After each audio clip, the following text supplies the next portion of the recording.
Que continúa con nosotros, saludo con mucho gusto a Sandra Romandía, periodista de investigación, columnista del Universal y coautora del libro Narcos CDMX. Usted ya la conoce muy bien. Sandra, ¿cómo estás? Muchísimas gracias por estar con nosotros. Muy bien, muchas gracias, buenas tardes, gracias por la invitación. A ver, hablábamos de esto que dice el secretario de la Defensa Nacional, de los grupos que operan en el Valle de México, 6 grupos, 4 de ellos son cárteles. Además de este tráfico de drogas, ¿qué otros delitos están moviendo estos grupos criminales en esta zona? Sí, mira, pues desgraciadamente uno de los fenómenos que hemos estado viendo los que estudiamos y trabajamos, investigamos el tema del narcotráfico y el crimen organizado en México, es que cada vez estos grupos se van ampliando más su espacio, digamos, de control o de ejecución de delitos, ¿no? Aquellos narcotraficantes que a nosotros pues nos tocaron cuando éramos más chicos, de los 80s, 90s, en los que se dedicaban a traficar droga hacia Estados Unidos, después a vender a México, después a secuestrar, después a extorsionar. Hoy los estudios indican que son hasta 21 delitos en los que se ha diversificado la actividad delictiva del crimen organizado en México.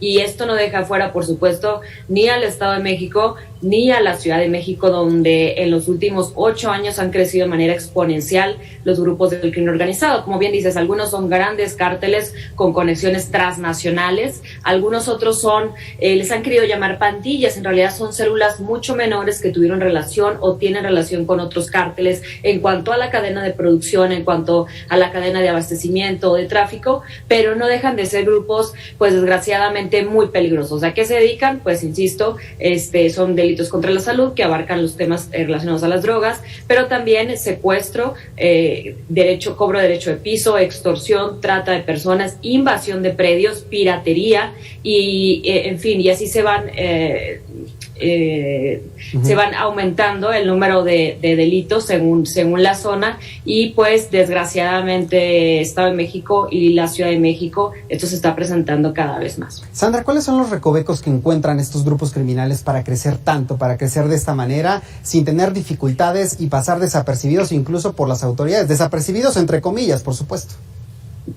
Sí, claro, lo que ha pasado, y te voy a poner el ejemplo de la Ciudad de México, es que lo que ocurrió es que pequeños grupos que se dedicaban a abastecer a los consumidores en la Ciudad de México y también a permitir el trasiego de drogas. Hay que recordar que en la Ciudad de México el punto de entrada de las drogas es el aeropuerto y la central de abastos. La droga que llega a la central de abastos viene proveniente de Guerrero, de Morelos y de una ruta desde el Pacífico, y desde el aeropuerto pues se han establecido diferentes maneras de introducirla desde otros países o desde otros puntos del país para pasar hacia otras zonas, ¿no? ¿Qué es lo que fue pasando?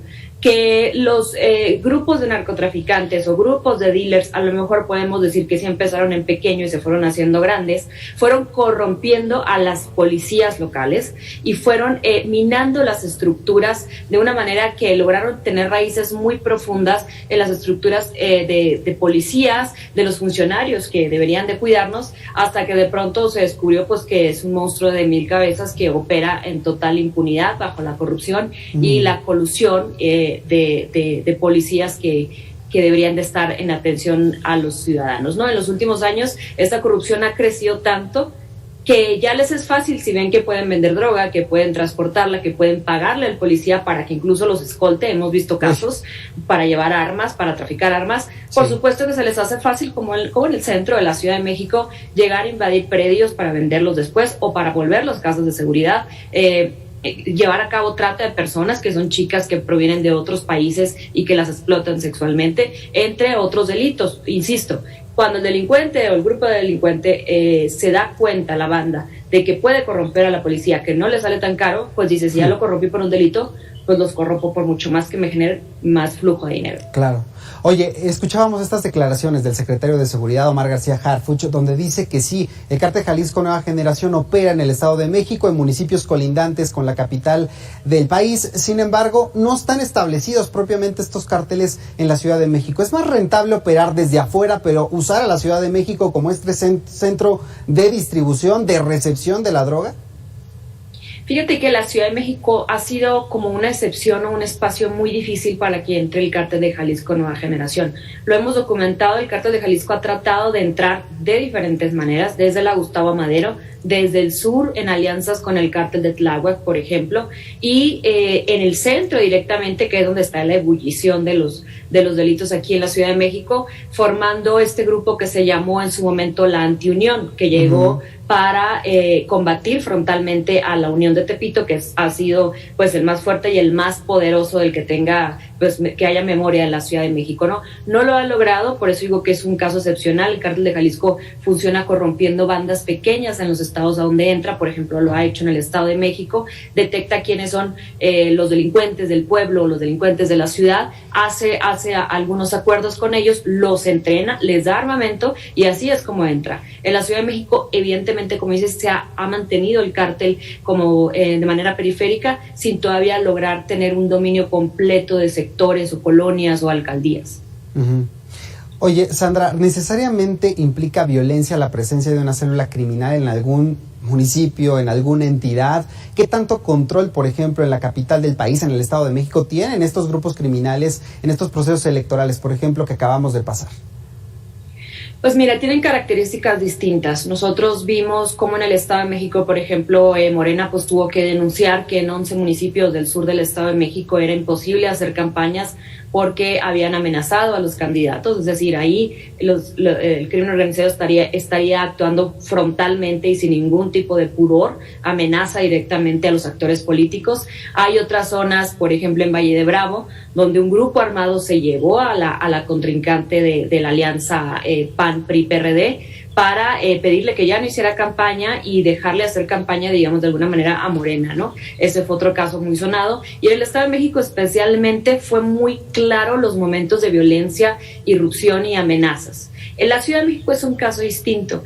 Otra cosa que ocurre con la Ciudad de México es que, a la alcaldía Cuauhtémoc, que es sí, donde empieza, digamos, la ebullición de estos bandas criminales.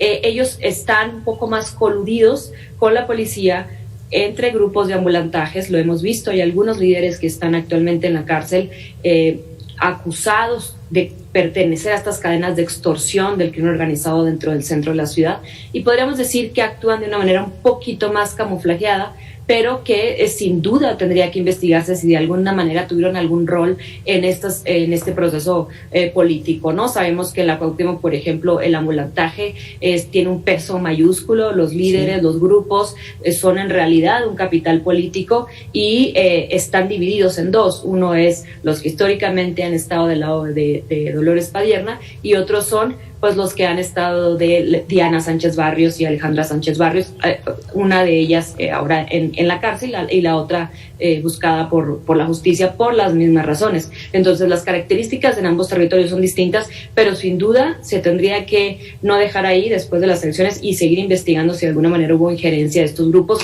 como si ya la hubo documentada por denuncias en el caso del Estado de México, específicamente en el sur del Estado de México. Sandra, te agradezco estos apuntes como siempre, muchísimas gracias. Muchas gracias a ti, buenas tardes. Buenas tardes, vamos a hacer una pausa, regreso en minutos.